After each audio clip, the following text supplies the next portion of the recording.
Assalamualaikum warahmatullahi wabarakatuh. Daawwattoota channel YouTube Jamaal Abduu hordoftan akkami fayyaa keessan nagooma.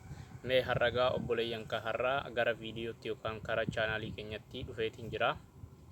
Chaanaalii irra dhiyoo kana baduun kiyya baay'ee anallee karaa dalagummaan baay'achuunii fi karaa sagantaan arganne chaanaalii irra ba'uudhaa fi garuu har'a chaanaalii irratti deebi'een dhufuun kiyya. Ajandaa qabadhee dhiyaadheera. Ajandaan keenya akkuma beektan ajandaa chaanaaliin kun qophaa'e yookaan chaanaaliin kun dhiyaate chaanaalii sagantaa siyaasaa irratti keessumaa sagantaa siyaasaa akka dargaggeeyyii Oromoo tokkotti yookaan akka dargaggeessa saba tokkotti keessumaa sagalee walloo ta'aaf jedhee yaada. Egaa sagantaa kana guddisuun keessan yookaan chaanaaliin keessan guddisuun keessan laayikii gochuudhaan subscribe gochuudhaan yookaan hiriyoota keessaniif fira keessaniif maatii keessaniif share akka gootan baay'ee gargaarsa keessan sin gaafadha. Egaa chaanaaliin kun chaanaalii irra baay'ummaan keenya yookaan ruularii keessa yookaan baadiyyaa keessa fokusii kan godhate yeroo Oromoon amma keessa jiru yeroon Oromoon uummanni Oromoo yookaan akka walloota akkatti rakkinni keessa jiru riskiin keessa jiru baay'ee kan information yookaan keessa qo'atee kan isiniif dhiyeessu ta'a.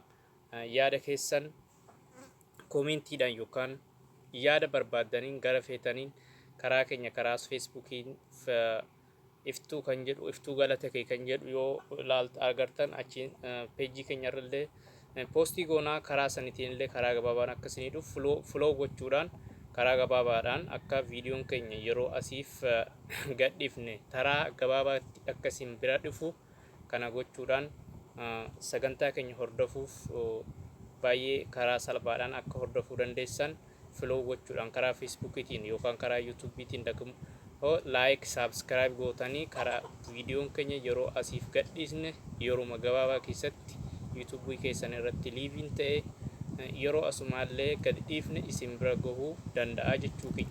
Har'a garuma sagantaa keenyatti dhiyaadhaa garuma sagantaatti ajandaan keenya har'a ajandaan isiniif qopheessee jiru ajandaa muummichi ministeeraa Abiy Ahmad kaleessa walgahii federeeshinii yookaan federeeshinii waggaa 6 yookaan yeroo 6ffaa irratti dhiyaateen gaaffiitii ummatoota Itoophiyaatiif yookaan paarlamaa san keessatti kennan deebii isaan kennan baay'ee na gaddisiisee jira.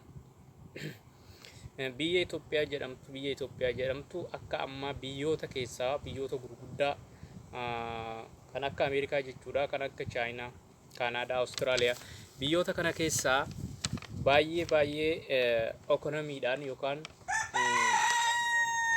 birrii gara tiriliyoona 3 irraa gara tiriliyoona 7 tuqaa wayii guddisnee jirra jedha muummichi ministeeraa keenya. Tiriliyoona 3 fi 4 irraa kan ture bara darbe qarshiin Itoophiyaa keessa yookaan hojiirra oolu baankota keessa yookaan kan biyyattii dinagdeedhaan yookaan biyyattiin qabeenya ishiin qabdu yookaan namni tokko waggaa tokkotti akka doolaara 1,000 uummanni Itoophiyaa guututti gabii argatu yookaan infektii argatu amata tokkotti haala saniin dhiyeessanii muummichi ministeeraa keenya baay'ee na gaddisiisee jira. Qarshiin biyya keessa dhugaadhaa gara tiriliyoona 3 ta'uu danda'a, 4 irraa gara 7tti guddachuu ni danda'a. Garuu ekonomiin biyyattii birriin baay'achuun isaa yookaan birriin baankii keessa yookaan karaa nama dhuunfaa akka ta'een garee tokkoon baay'achuun isaa birriin bu'aa hin fidu akka kiyyatti. Ummata Itoophiyaa sobuun yookaan ummata Itoophiyaa kana guutuutti nama ummata miliyoona 120 kana sobuun shawwaduun yookaan karaan malleen baafachuun ummata sobuun bu'aa hin qabu. Biyyaaf ta'e namni tokko dhugaa dubbatee bakka itti gallaa baay'ee buluu qaba jetti Oromoo yoo maksitu. Kanaafuu namni har'a qaroome bakka namni waa hunda baratee jira. Namni waa hunda baratee jira. Har'a ka barate kan hin baranne bileessa yookaan beellada qofa beelladni fi bineensi illee har'a barachaa jiran. Bineensi fi beelladni magaalaa keessa jiraatan akka namaatti ala ba'anii gara manaatti galan kan nama dhiisii yeroo ammaa tanatti garuu isaan qarshii tiriliyoona 7 Itoophiyaa keessatti yookaan Itoophiyaan fuudhuu dandeesseetti bara ammaa tana keessa jiranii uummata keenya sobuun baay'ee na ajaa'ibsiisee jira. Kanarratti ajandaa isinii dhaadhu garuu dhugaadha iyyeen birriin sun baay'achuu ni danda'aadha. Feeksi garuu birriin baay'achuun uummata Itoophiyaatiif maal bu'aa qaba? Birrii baay'achuun maal bu'aa qaba kan jedhu irratti fakkeenyaaf birrii inni baay'ata waggaatti. Fakkeenyaaf ani yookaan biyya Arabaa yookaan Saudi Arabiyaa yookaan Dubaay biyya fedhe haa jiraadhu, Ameerikaa haa ta'u, Kanaadaa haa ta'u, yeroo muummichi ministeera Abiy Ahmad gara aangootti dhufan doolaariin tokko qarshii 27 turte. Yeroon gara muummichi ministeera Abiy Ahmad gara aangootti dhufan doolaariin takittiin qarshii 27 yoo taatu har'a garuu waggaa baranaa kanatti akka Awurooppaa lakkoofsa Awurooppaatti bara 2020 Okteembarii 19 yookaan xiqimtii jedhan san xiqimtii kaleessa onkololeessa kaleessaa kanatti walga'ii irratti ta'anitti TV akka ammaatti jecha akka qarshii yookaan minizaarii jedhan san qarshiin tokkoon har'a doolaarri tokko qarshii 37 akka heeraatti illee qarshiin tokko doolaarri tokko qarshii 37 daawwattoota keenya kan hubachuu qabdan qarshiin tokko doolaarri tokko qarshii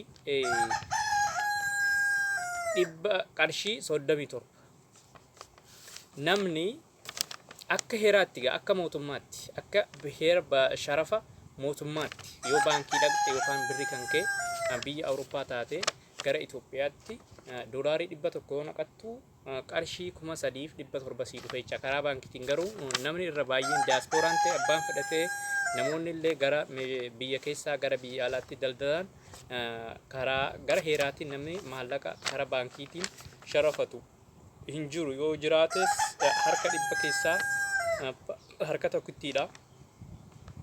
Namni seeraan yookaan qarshii gahaa argachuudhaaf doolaarii tokko qarshii 50 taatetti yookaan doolaarii 100 karaa seeraan alaatiin qarshii 5,000 taatee jirti jechuudha.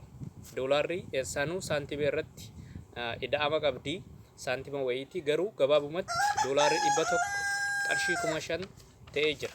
Namni Ameerikaa diyaaspooraan tokko yoo doolaarii 1,000 dalagate amata tokkotti doolaara 1,000 yoo dalagate doolaara 1,000 sanirraa baatii baatitti kara Itoophiyaatti yoo qarshii dabarfate akkaawuntii isaa keessatti yookaan akkaawuntii maatii isaa yookaan hiriyaa isaa ta'uu danda'a, ka jaartii isaa illee ta'uu danda'a, kan nama biraa ta'uu danda'a. Yoo achi keessa galfate doolaarriin 1,000 qarshii Itoophiyaa baatii tokkotti 50,000 dhufu. Yeroo Abiy Ahmad garuu aangoorra dhufu doolaarriin 1,000 qarshii 27,000 turte. 27f qarshiin 50,000 hangama walirraa fagaata. 27f qarshii 27f 50,000 hangama walirraa fagaata.